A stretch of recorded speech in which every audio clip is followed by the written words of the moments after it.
Commander Vextrilius Flappernook stood aboard the bridge of the magnificent catastrophe, staring at a holographic display that showed 5 generations of increasingly sophisticated starships. Each generation was more advanced than the last, bristling with quantum stabilizers, gravity compensators, and enough technological bells and whistles to make a neutron star jealous. There was just one tiny, insignificant problem that had somehow escaped the notice of the galaxy's finest engineers for roughly 500 years. They all crashed when they got near Earth. "What do you mean the quantum flux redistributor failed again?" Vextrilius shrieked at his chief engineer, a purple tentacled being named Griselda Woompington, who was currently buried up to her eye stalks in diagnostic equipment. "Well, sir," Griselda said, her voice muffled by the machinery, "the technical term is catastrophic structural discombobulation due to unexpected gravitational density variations. But the crew prefers to call it that thing where the ship goes bonk and everything stops working." The magnificent catastrophe was the crown jewel of the 5th-generation Terran approach fleet, a marvel of engineering that could fold space, manipulate time, and make excellent coffee. It could survive the crushing depths of gas giants, navigate the twisted space-time around black holes, and even endure Griselda's cooking. But show it a planet with 1 g of gravitational pull, and it went to pieces faster than a tourist's luggage on an intergalactic flight. "This is impossible," Vextrilius declared, waving his 4 arms dramatically. "We've spent 5 centuries perfecting our approach to this backward little mudball. Our computers can calculate the trajectory of every grain of cosmic dust in a 17-parsec radius. Our shields can deflect the fury of dying stars. Our engines can propel us faster than the speed of common sense. How can we be defeated by something as simple as gravity?" Griselda finally extracted herself from the machinery, her tentacles dripping with some sort of fluorescent goo that probably wasn't supposed to be fluorescent. "Well, sir, according to the historical records, the 1st-generation fleet had similar problems, and the 2nd generation, and the 3rd, and the 4th, and now us." "Wait, what?" Vextrilius's eye stalks nearly popped out of their sockets. "You mean this has happened before?" "Oh, yes, sir, multiple times. There are detailed reports dating back 500 years. Apparently, the first expedition commander, Admiral Bumbershoot Wigglesworth, wrote a 17-volume treatise titled "Why Does Everything Break When We Get Near That Stupid Blue Planet?" Unfortunately, nobody ever read it because it was filed under boring administrative nonsense in the archives. Vextrilius felt a familiar sensation in his stomach area, the same feeling he got when he realized he'd been trying to open the airlock from the wrong side. "Show me these reports." "Now!" The holographic display flickered to life, showing centuries of increasingly desperate attempts to approach Earth. The 1st generation had used massive, clunky ships that immediately plummeted into the atmosphere like metallic meteors. The 2nd generation had employed elegant, streamlined vessels that crumpled like paper flowers in a hurricane. The 3rd generation had tried modular ships that simply fell apart in orbit, creating what was still known as the Great Space Debris Incident of 2387.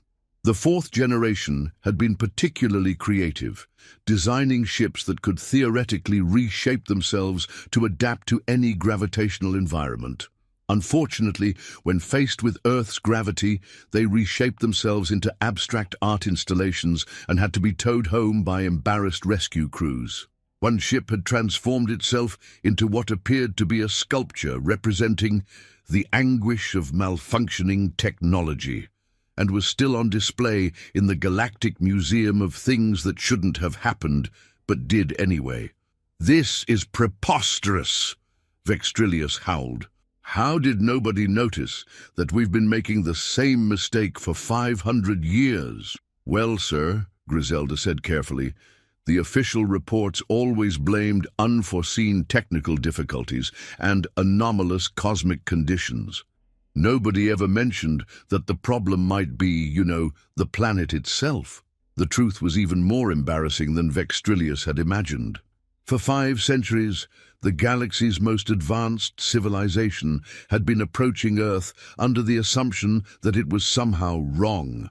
The gravity was too strong, the magnetic field was improperly aligned, the atmospheric composition was clearly defective. Obviously, the humans who lived there were some sort of gravitational anomaly, probably sustained by advanced technology they were hiding from the rest of the galaxy. Those crafty humans, the reports declared, living on a planet with twice the standard gravitational pull.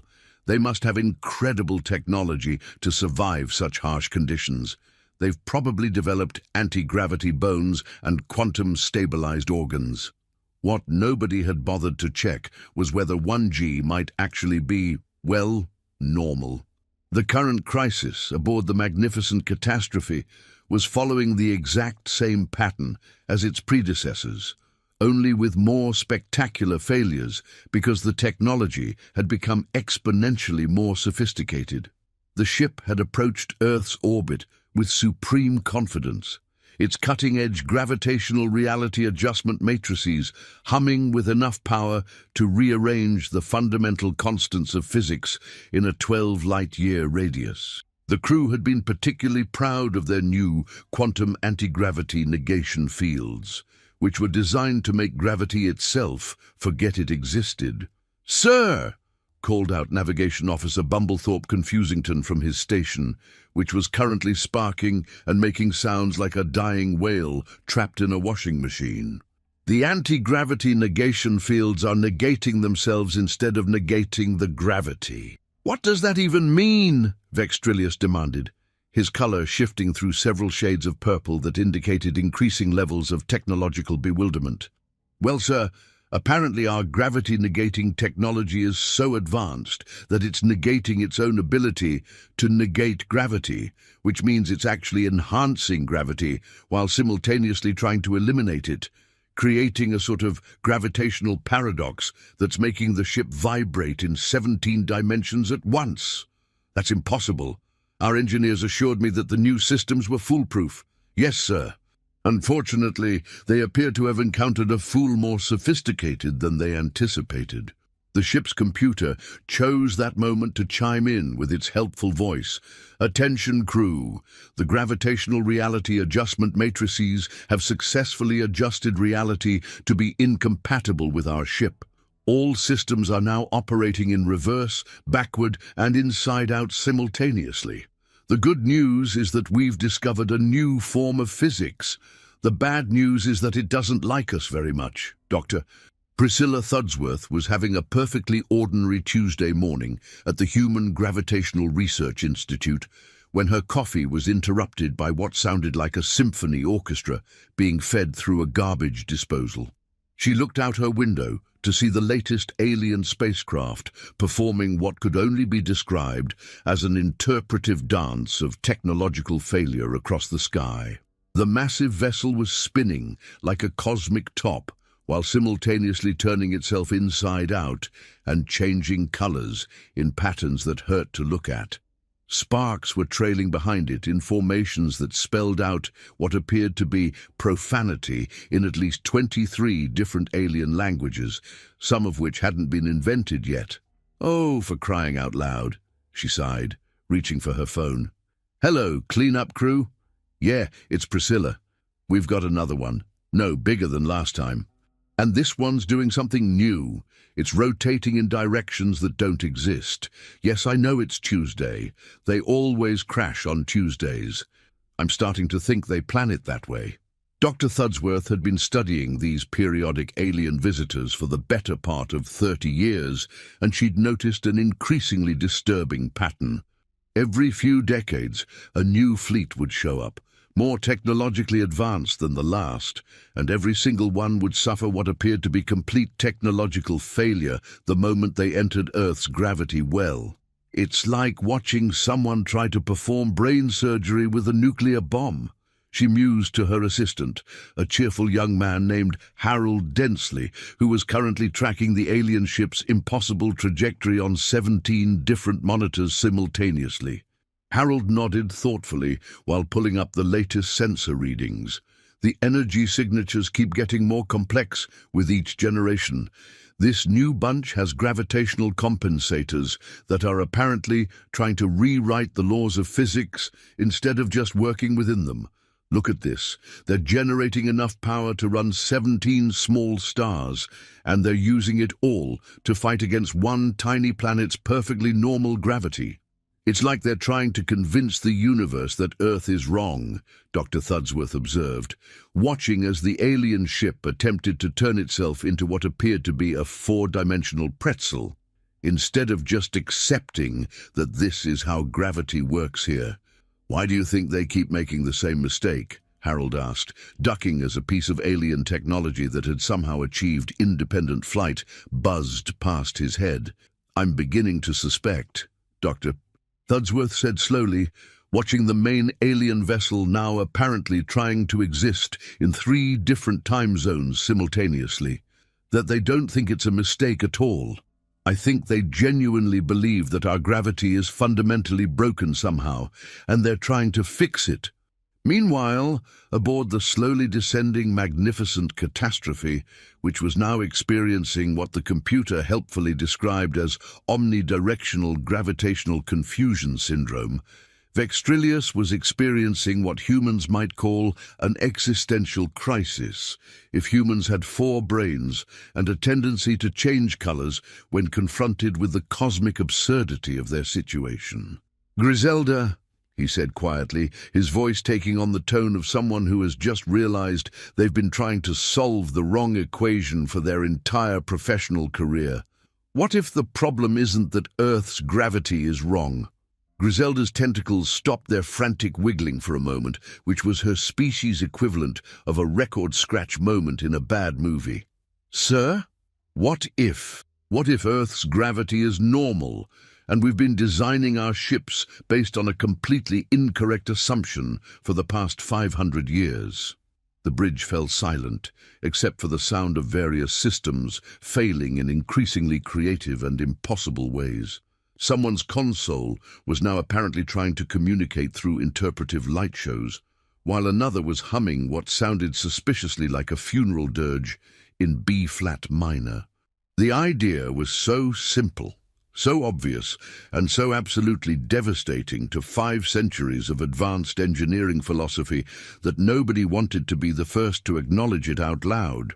"Sir," Griselda said very carefully, as if she were defusing a bomb made of wounded pride and technological hubris, "are you suggesting that we've been over-engineering everything based on the assumption that 1G is abnormally high, when it might actually be just normal?" "Griselda," Vextrillius said, his color shifting to a shade of purple that indicated deep philosophical distress, mixed with the gradual dawning of horrible comprehension, "I'm beginning to suspect that we may have been making this considerably more complicated than it needs to be." The horrible truth was beginning to dawn on them like a particularly unforgiving sunrise. For 500 years, they'd been treating Earth like a gravitational anomaly that needed to be conquered rather than a perfectly normal planet that needed to be visited. They'd built ships designed to fight gravity instead of ships designed to work with it. They'd created technology to solve a problem that didn't exist while ignoring the actual problem right in front of them. "But sir," Griselda protested weakly, her tentacles making the sort of gesture that roughly translated to, "This can't possibly be true because it would mean we're all idiots. Our technology is the most advanced in the galaxy. We can manipulate quantum fields. We can bend space-time. We can make matter dance the cosmic foxtrot. We can turn energy into cheese. Surely we can handle a little extra gravity." "That's exactly the problem," Vextrillius exclaimed, his revelation building momentum like a runaway star destroyer filled with embarrassment. "We've been so focused on being advanced that we forgot to be practical. We've been so busy showing off how sophisticated we are that we forgot to actually solve the problem." The ship's computer, apparently having achieved some sort of artificial enlightenment, chimed in again. Attention crew, I have just realized that I have been trying to calculate the square root of purple for the past 3 hours. This may explain why nothing is working. On a related note, I appear to have accidentally invented a new color. It tastes like mathematics. Shut up, Vextrillius roared at the computer. I'm sorry, but I cannot shut up in a forward direction, the computer replied cheerfully. I can only shut up in reverse, which means I will now speak continuously until ordered to stop not shutting up. On the bright side, I've just figured out how to turn sound into furniture. Would you like a chair made of middle C? This is exactly what I'm talking about. Vextrillius gestured wildly at the increasingly philosophical computer. Even our artificial intelligence is over-engineered. It's so advanced that it's having an existential crisis. Why can't we have a computer that just works? Down on Earth, Dr.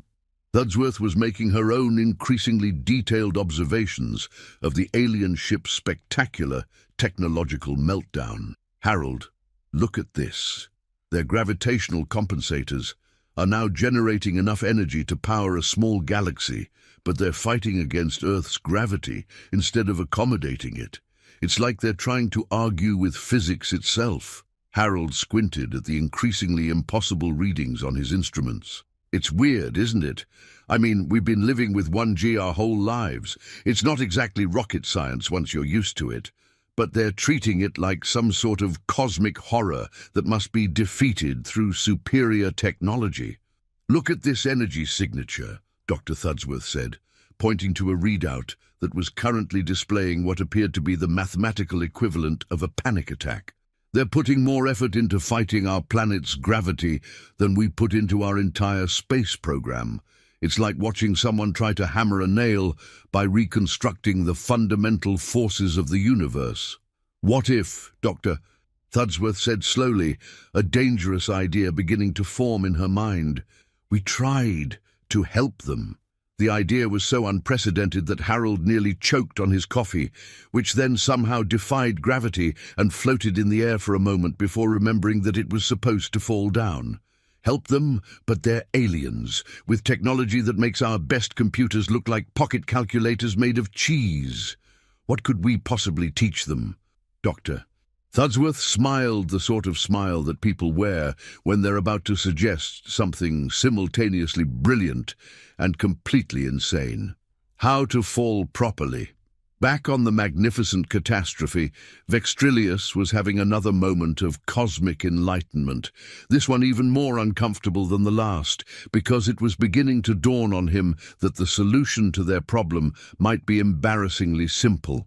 Griselda, he said, his voice taking on the careful tone of someone who is about to suggest something that might get them laughed out of the galaxy. Get me the specifications for a first-generation human atmospheric transport vehicle. You mean their airplane, sir? Griselda asked, her tentacles performing what could only be described as a gesture of profound confusion. Exactly. The holographic display flickered to life, showing a diagram of a Boeing 747, a machine so primitive by galactic standards that it might as well have been powered by hamsters running on wheels made of hope and determination.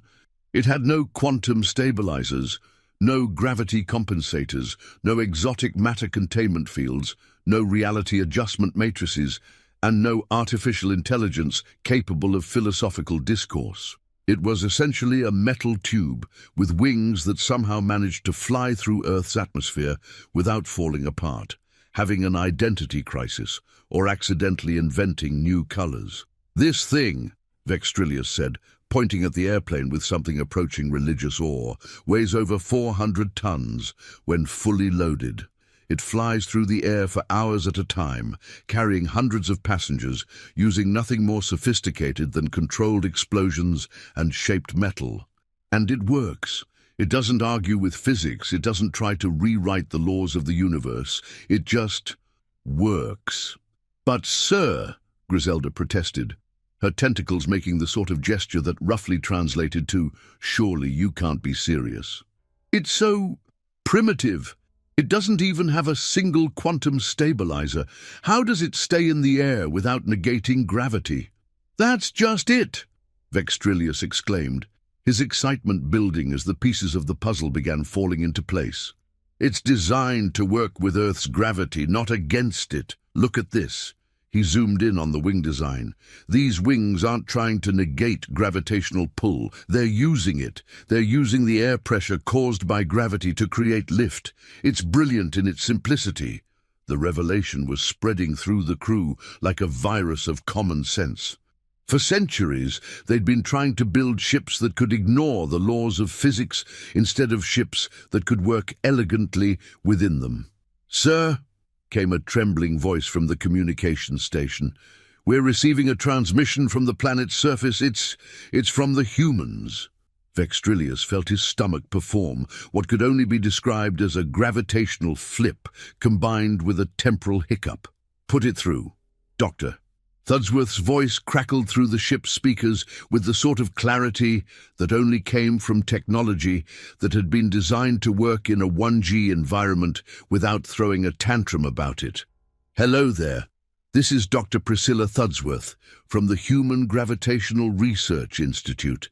We've been watching you folks struggle with our gravity for, about 5 centuries now, and we were wondering if you might like some help."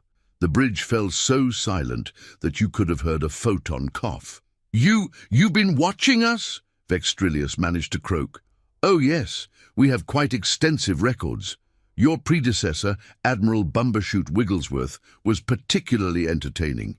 His ship turned itself inside out, trying to compensate for what he called excessive gravitational density. We still have the wreckage in our museum. Lovely fellow, terrible at physics. The ship after him tried to solve the gravity problem by becoming two-dimensional. That one's in our abstract art collection now." Griselda made a noise that sounded like a deflating balloon trying to have an existential crisis. "The thing is," Dr. Thudsworth continued cheerfully, "we think we might be able to help you out. See, we've been living with this gravity our whole lives, so we've gotten pretty good at working with it instead of against it. Would you like us to show you how?" Vextrillius looked around the bridge at his crew of highly trained, technologically advanced officers who had just been offered basic physics lessons by what they had assumed was a primitive species that probably still used fire to cook their food and wheels to move their vehicles. The irony was so thick you could have cut it with a quantum blade and served it at a dinner party for embarrassed engineers. "Dr. Thudsworth," he said carefully, trying to maintain what was left of his dignity, "are you telling me that you have a solution to our technical difficulties?" "Well, I wouldn't call it a solution exactly, more like a completely different approach. Instead of trying to fight gravity, you work with it. Instead of building ships that try to ignore the laws of physics, you build ships that embrace them. It's really quite simple once you stop overthinking it."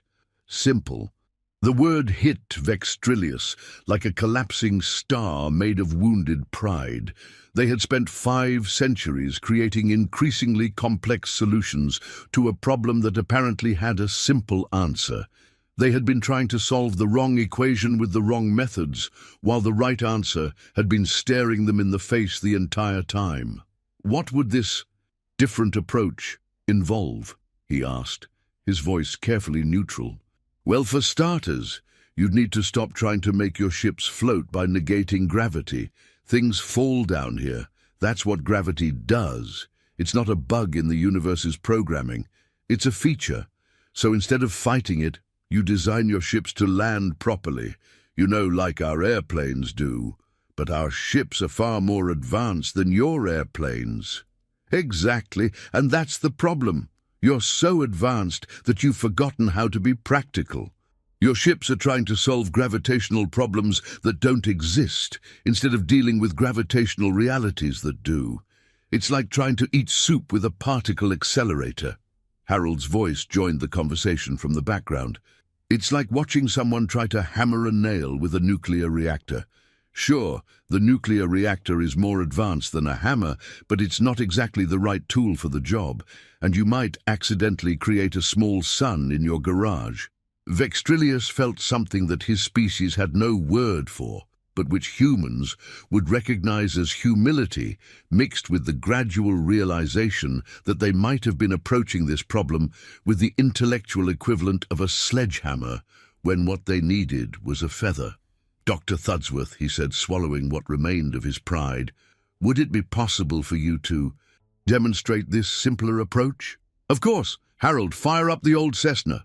20 minutes later, Vextrillius and his senior staff were watching through their ship's sensors as a tiny, primitive aircraft took off from a nearby airfield and began flying circles around their massive, technology-laden vessel. The little plane was performing maneuvers that their own ship couldn't dream of attempting, all while using technology that was roughly equivalent to a stone knife by galactic standards. The contrast was staggering. Their ship was currently vibrating in 17 dimensions while trying to exist in 3 different time periods simultaneously, held together by exotic matter fields and quantum prayers. The little airplane was simply flying, as if the act of moving through the air was the most natural thing in the universe. "How is it doing that?" Griselda whispered in amazement, her tentacles pressed against the viewing screen. "It's not fighting the air, Doctor," Thudsworth explained over the radio, her voice carrying the sort of patient tone usually reserved for explaining obvious things to very intelligent people who had somehow missed the point. "It's using the air. The wings are shaped to create pressure differences that generate lift. The engine provides forward thrust. Gravity provides the downward force that gives the whole system stability. Everything works together instead of against each other." The little Cessna performed a perfect landing right next to the magnificent catastrophe, which was currently sitting in a farmer's field like a very expensive, very embarrassed paperweight that had achieved consciousness and was now having an identity crisis about it. "Now," Dr. Thudsworth said, "shall we take a look at your ship and see what we can do?" What followed was perhaps the most humbling experience in the history of galactic exploration. Dr. Thudsworth and Harold climbed aboard the magnificent catastrophe with nothing more sophisticated than a toolkit, a smartphone, and what appeared to be a thermos of coffee, and within 2 hours they had identified the fundamental flaw in 5 centuries of starship design. "You see this, Doctor?" Thudsworth said, pointing to a massive array of gravity compensators that covered an entire deck of the ship, and was currently humming with enough energy to power a small moon while simultaneously arguing with itself about the nature of existence. "This whole system is designed to create an artificial gravity field that cancels out natural gravity. But instead of cancelling it out, it's actually amplifying it, because it's fighting against something that doesn't need to be fought." But surely," Vextrillius protested, his color cycling through several shades of purple that indicated increasing levels of technological confusion. "Advanced technology should be able to overcome simple gravitational forces. Advanced technology should be smart enough to work with natural forces instead of against them," Harold replied, pulling out his smartphone and showing them a simple animation. "It's like trying to swim by punching the water instead of moving with it. You can punch as hard as you want, but you're still going to sink, and you'll be exhausted while you do it." Dr. Thudsworth pulled up another diagram on her phone. "Look, this is how our commercial aircraft work. No gravity compensators, no quantum stabilizers, no exotic matter, no philosophical discussions with the universe about the nature of up and down, just shaped metal, controlled combustion, and an understanding of how air pressure works in a gravitational field." "But that's so basic," Griselda exclaimed, her tentacles making the sort of gesture that roughly translated to, "Surely the universe can't be that simple." "Basic but effective. Your ship is trying to solve problems that don't exist while ignoring solutions that do. You're fighting gravity when you should be using it. You're overcomplicating things when you should be simplifying them. You're trying to rewrite the laws of physics when you should just be working within them." Vextrillius stared at the smartphone. a device that was probably less powerful than the calculator in his shoe, and realized that it contained more practical wisdom about working in a gravitational environment than 5 centuries of advanced engineering, combined with the gross domestic product of 7 star systems. "Dr. Thudsworth," he said slowly, his voice carrying the careful tone of someone who's about to ask a question that might fundamentally change their understanding of the universe. "What would it take to redesign our approach?" "Well, first you'd have to stop thinking of Earth's gravity as a problem to be solved and start thinking of it as a condition to be accommodated. Then you'd need to redesign your ships to work with natural forces instead of against them. And finally, you'd have to accept that sometimes the most advanced solution is also the simplest one." The implications of this revelation were staggering and far-reaching. If humans were right about gravity, what else had the galactic engineering community been getting catastrophically wrong for centuries? Vextrillius found himself wondering if their entire approach to technology had been fundamentally flawed from the very beginning. "Harold, Doctor," Thudsworth said, "why don't you show them how a helicopter works?" Harold pulled up a video on his tablet showing a helicopter in flight, its rotors spinning with mechanical precision. "See, this machine is heavier than air, just like your ships. But instead of trying to negate gravity, it uses controlled rotation to create lift that overcomes gravity. It doesn't eliminate the gravitational force, it just creates a stronger upward force to counteract it. It's like arm wrestling with physics, but instead of trying to cheat, you just get stronger." "But that's so obvious," Griselda exclaimed, her tentacles performing what could only be described as a gesture of technological enlightenment. "Yes, it is. That's what makes it work. The simpler the principle, the fewer things can go wrong with it. Complex systems have complex failure modes. Simple systems just work." Vextrillius watched the helicopter video with growing amazement and a sort of creeping horror at the implications. Here was a machine that accomplished everything their massively complex ships were trying to do, using principles that could be explained to a child with a handful of diagrams and possibly some finger puppets. "Dr. Thudsworth," he said, his voice carefully neutral but with undertones of desperate hope, "would it be possible for our engineers to observe your aircraft more closely, perhaps study the principles involved? Of course, we'd be happy to help, but I should warn you, once you start thinking about technology in terms of working with natural forces instead of against them, you might find yourselves redesigning more than just your spaceships." She wasn't wrong. Over the following months, teams of galactic engineers descended on Earth like tourists at the universe's most embarrassing educational theme park, studying everything from paper airplanes to commercial jetliners. What they discovered shook the foundations of everything they thought they knew about technology, engineering, and the proper relationship between intelligence and complexity. The humans had developed solutions that were elegant in their simplicity and devastating in their effectiveness. Their cars used wheels, actual round objects that rolled along the ground, instead of complex hovering systems that fought against friction and complained about it. Their boats floated on water instead of trying to eliminate the water's existence through aggressive technology. Their buildings were designed to stand up in gravity instead of trying to negate the gravitational field around them while simultaneously having philosophical discussions about the nature of structural integrity. It's like they've been designing their technology to work with reality instead of in spite of it, observed Chief Engineer Flustered Over Thinkowski during one of his increasingly frequent reports back to the Home Office. They seem to have mastered the radical concept of accepting that the universe works the way it works, and then designing things accordingly. "But that's impossible," came the reply from Sophisticus Prime, transmitted across 17 dimensions with enough encryption to secure the thoughts of a paranoid deity. "Reality is supposed to be something we overcome with superior technology. That's the whole point of being advanced. If we just accept reality as it is, how are we supposed to demonstrate our technological superiority? Sir, Flustered said carefully, choosing his words like a diplomat walking through a minefield, I'm beginning to think we may have been approaching this problem backwards for quite some time, possibly for several centuries, maybe for our entire technological history. Dawn.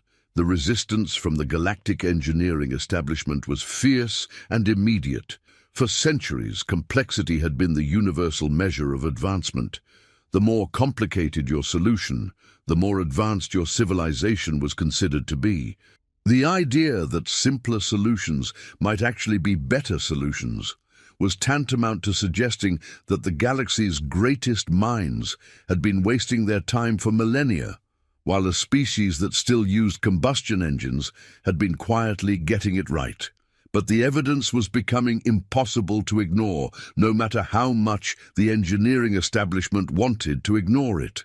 Human technology, primitive as it appeared by galactic standards, consistently outperformed galactic technology when it came to operating in natural environments. Their airplanes flew better than anti-grav vessels. Their cars moved more efficiently than hovering transports. Their buildings stood more securely than structures supported by exotic matter fields and quantum architecture. The humans, reported engineer Nervous Questionsworth in a transmission that was carefully encrypted with 17 different types of embarrassment, seemed to have mastered something we've completely forgotten: the art of not making things more complicated than they need to be. The breakthrough came when Dr. Thudsworth suggested that the aliens try building a spacecraft using human principles. Start with something simple, she said, her tone carefully neutral, but with undertones of barely contained amusement. Design a ship that's meant to land, not float in existential confusion. Make it aerodynamic so it can move efficiently through air instead of arguing with it. Use gravity to help with stability instead of fighting against it, like it personally insulted your mother. The result was the first successful alien landing on Earth in 5 centuries. The ship was elegant in its simplicity. No exotic matter fields, no quantum stabilizers, no reality adjustment matrices, no artificial intelligence capable of questioning the meaning of existence. Just good engineering principles applied to the problem of moving through space and landing on a planet without having a nervous breakdown about it. It's actually pleasant to fly this thing, Vextrillius observed, as they descended smoothly through Earth's atmosphere, his voice filled with wonder. None of the usual screaming from the engines or existential crises from the computer systems. It's just quiet, efficient. It works. That's because, Dr. Thudsworth explained, you're not fighting against the fundamental forces of the universe anymore. You're working with them. You're part of the system instead of trying to defeat it. The landing was perfect. No sparks, no explosions, no emergency maneuvers, no dimensional shifts, no reality adjustments, no philosophical discussions between the ship's computer and the laws of physics.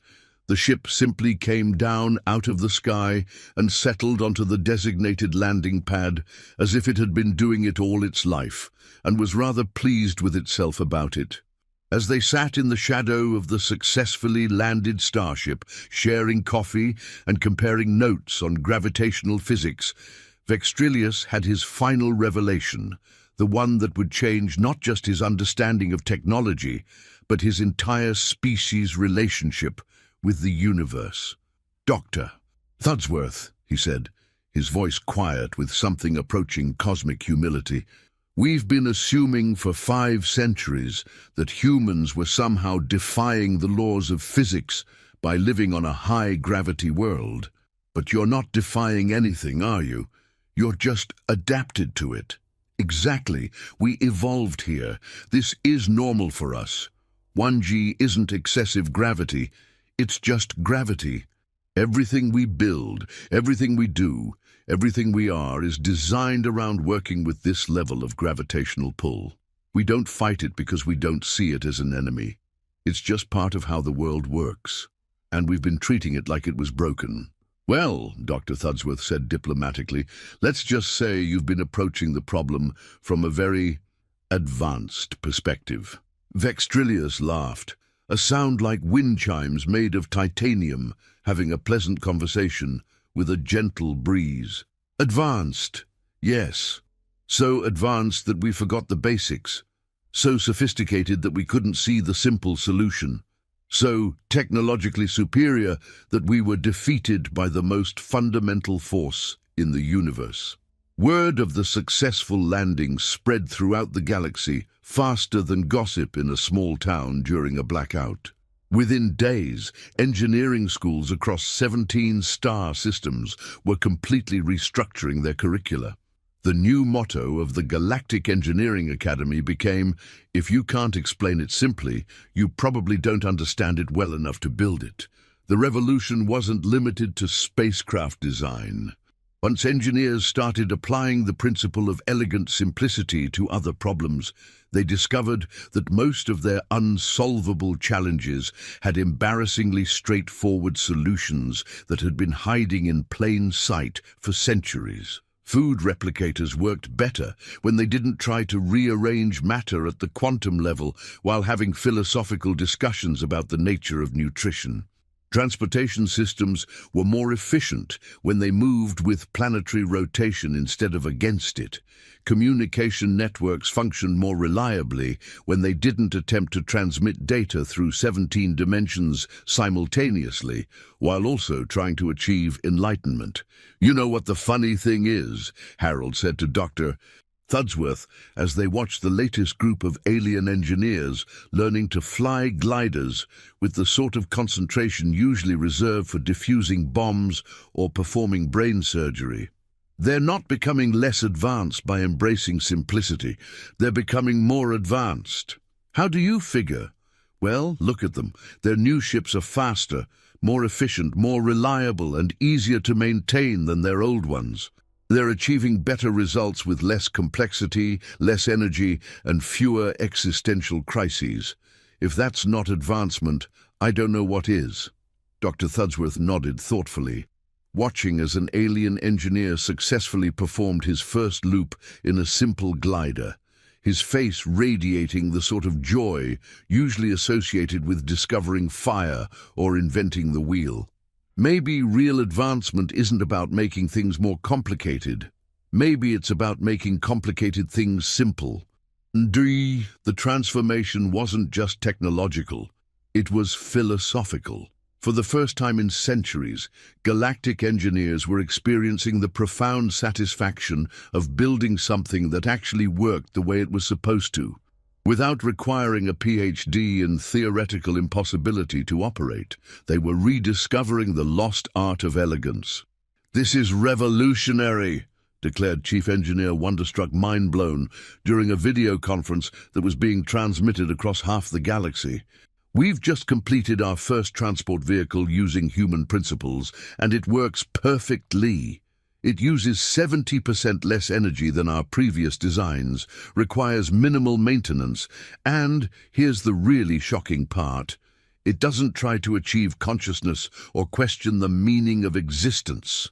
"How is that possible?" came the skeptical reply from the Central Engineering Council, their voices dripping with the sort of doubt usually reserved for claims about perpetual motion. "Machines or politicians keeping their promises." "It turns out," Wonderstruck said, his excitement building like a star about to go supernova, "that when you stop fighting against the fundamental forces of the universe, they stop fighting back. Who would have thought that cooperation would be more effective than combat?" The implications were staggering. If this principle applied to transportation, what about everything else? Within months, engineers across the galaxy were applying human-inspired simplicity to every technological challenge they could find. Architecture was transformed overnight. Buildings that had previously required exotic matter foundations and reality stabilization fields to remain standing were redesigned using the radical concept of working with gravity instead of against it. The new structures were not only more stable, they were also significantly more pleasant to be in, since they didn't constantly hum with the sound of technology having an argument with physics. "It's amazing," reported architect stunned bewildered from the construction site of what would become the first gravity-friendly building on Sophisticus Prime. The building just stands there. It doesn't float, it doesn't vibrate in 17 dimensions. It doesn't require a team of quantum engineers to prevent it from achieving transcendence. It just stands there and does its job. The food industry experienced a similar revolution. For centuries, galactic cuisine had relied on molecular gastronomy, taken to ridiculous extremes, with meals that were assembled at the quantum level and seasoned with exotic particles. Chefs had spent years learning how to prepare dishes that existed in multiple dimensions simultaneously and could only be eaten by beings who understood the theoretical implications of flavor. But after studying human cooking methods, everything changed. "We've been doing it all wrong," declared Master Chef, flabbergasted, enlightened, waving a simple metal spatula with the sort of reverence usually reserved for religious artifacts. "Look at this human cooking implement. It's just shaped metal. No quantum enhancement, no exotic matter coating, no artificial intelligence to argue with the food about its preparation. And it works." The revolution spread to every aspect of galactic society. Communication systems that had previously required transmission through 17 dimensions were replaced with straightforward networks that simply sent information from one place to another without trying to achieve enlightenment in the process. The new systems were faster, more reliable, and most shocking of all, they didn't require a philosophical degree to operate. "It's like we've been trying to write letters by inventing a new language every time," observed communications engineer, astounded revelation, "when all we needed to do was use the language that already existed." But perhaps the most profound change came in education. For generations, galactic schools had taught that complexity was the ultimate goal of intelligence. Students were encouraged to find the most complicated solution to every problem, on the theory that if something was difficult to understand, it must be advanced. The new curriculum was revolutionary in its simplicity. Students learned to ask not, "How can I make this more complex?" but "How can I make this work better?" The results were immediate and dramatic. Problems that had puzzled students for years were solved in minutes, once they stopped trying to impress everyone with their complexity and started trying to actually solve the problem. "It's remarkable," said Professor Amazed, speechless, from the Galactic Institute of Learning How to Think Properly. "Our students are achieving better results in a fraction of the time, and they're actually enjoying the process. Who knew that learning could be pleasant when you're not trying to make everything unnecessarily difficult?" The psychological impact was equally profound. For centuries, galactic society had been plagued by what psychologists now recognized as technological anxiety syndrome. The constant fear that their technology might achieve consciousness, question its purpose, or simply decide to stop working out of existential despair. "We never realized how stressful it was," explained Dr. Relieved Peaceful, the galaxy's leading expert in technology-related mental health issues. "Living in constant fear that your toaster might start questioning the meaning of bread, or that your transportation might decide to explore alternate dimensions instead of taking you to work. The new simple technology is peaceful. It just does what it's supposed to do, when it's supposed to do it, without having an identity crisis about it." Back on Earth, Dr. Thudsworth and Harold found themselves at the center of what historians would later call the Great Simplification. Delegations from across the galaxy arrived daily, eager to learn the secret of human technology. "The funny thing is," Dr. Thudsworth said to Harold as they watched a group of aliens marveling at the operation of a simple bicycle, "they keep asking us for the secret as if there's some hidden knowledge we're not sharing. But there's no secret. We just build things to work." "Adi," "It's like they've been trying to solve math problems by inventing new numbers," Harold replied, watching as one alien engineer experienced what could only be described as a spiritual awakening while observing a manual can opener in action, when all they needed to do was use the numbers that already existed. The cultural exchange wasn't one-sided, however. While the aliens learned simplicity from humans, humans gained access to technologies that, when properly simplified, opened up incredible possibilities. Fusion power, once the exclusive domain of impossibly complex galactic technology, was redesigned using human principles and became accessible to everyone. "The irony is beautiful," observed Dr. Thudsworth during one of her many interviews with galactic news networks. "They had the technology to do amazing things, but they'd made it so complicated that it barely worked. We had the philosophy to make things work, but we lacked the advanced materials and energy sources. Together, we're achieving things that neither of us could have managed alone." Space travel became revolutionized. Instead of ships that required teams of quantum engineers and regular therapy sessions to remain functional, the new generation of spacecraft were elegant, reliable, and, most importantly, understandable. A human could look at the design and comprehend how it worked without needing a degree in theoretical impossibility. "It's like the difference between a symphony and a noise," said Captain Peaceful Journey, the first alien to successfully pilot a human-designed spacecraft. "Both involve sound, but one is organized, purposeful, and beautiful, while the other is just chaos." The economic impact was staggering. Resources that had been tied up in maintaining impossibly complex systems were freed up for productive use. Energy that had been wasted on fighting against natural forces was redirected toward useful work. The galaxy experienced an unprecedented period of prosperity and growth. "We've been spending our wealth on technological therapy," explained economic analyst Prosperous Efficient, "keeping our machines sane, our buildings stable, and our transportation functional. Now that our technology actually works properly, we can use our resources for, well, everything else."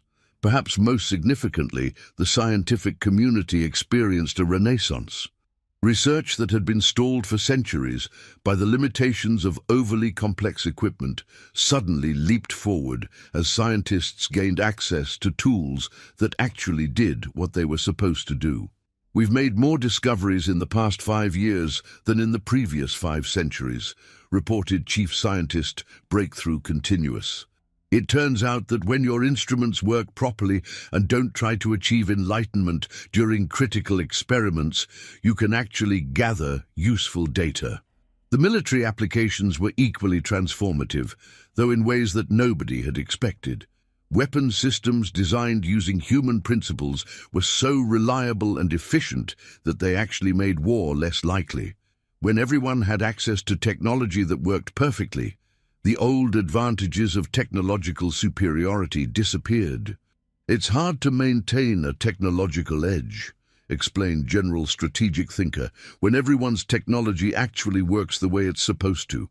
War becomes a matter of strategy and diplomacy rather than who has the most unnecessarily complicated weapons." But perhaps the most profound change was cultural. For the first time in their history, galactic civilizations began to appreciate elegance over complexity, function over form, and practical wisdom over theoretical sophistication. "We used to measure intelligence by how complicated our solutions were," reflected philosopher Deep Contemplation during a galaxy-wide symposium on the new age of simplicity. "Now we measure it by how simple we can make complicated things." It's a completely different way of thinking about intelligence itself. The change wasn't without its critics, of course. A small but vocal minority of complexity purists argued that the new simplicity was somehow beneath the dignity of advanced civilizations. "Where's the challenge?" demanded engineer stubbornly resistant during a heated debate. "Where's the intellectual stimulation of building something that requires 17 different types of exotic matter and a PhD in quantum philosophy to operate?" Anyone can build something simple. Exactly, replied Dr. Thudsworth when this criticism was presented to her. That's the point. Technology should serve everyone, not just the people smart enough to understand it. The goal isn't to make things complicated, it's to make things work. The debate raged for months, but it was ultimately settled by practical results. The new, simple technology consistently outperformed the old complex systems in every measurable way. It was more reliable, more efficient, more economical, and perhaps most importantly, more understandable. The universe, observed scientist Wise Practical, doesn't care how clever our solutions are. It only cares whether they work. As the years passed, the transformation became complete. The galaxy had learned the most important lesson in the history of technological development, that true advancement lay not in making things more complicated, but in making complicated things simple. Children grew up learning to ask, what's the simplest way to solve this, instead of, what's the most impressive way to solve this? Engineers were rewarded for elegance rather than complexity. Scientists focused on understanding rather than impressing. It's funny, Harold said to Dr. Thudsworth on the 10th anniversary of first contact with the magnificent catastrophe. They came here thinking they were going to teach us about advanced technology. Instead, we taught them about basic thinking. And we all learned something important, Dr. Thudsworth replied, watching as the latest class of alien engineering students successfully flew their first paper airplanes. Sometimes the most advanced thing you can do is remember the fundamentals. The galaxy had discovered that intelligence wasn't about making things complicated. It was about making complicated things simple. And in learning that lesson, they had achieved something truly remarkable. Technology that actually worked the way it was supposed to, in harmony with the universe rather than in spite of it. After 500 years of fighting against the fundamental forces of reality, they had finally learned the secret that humans had known all along.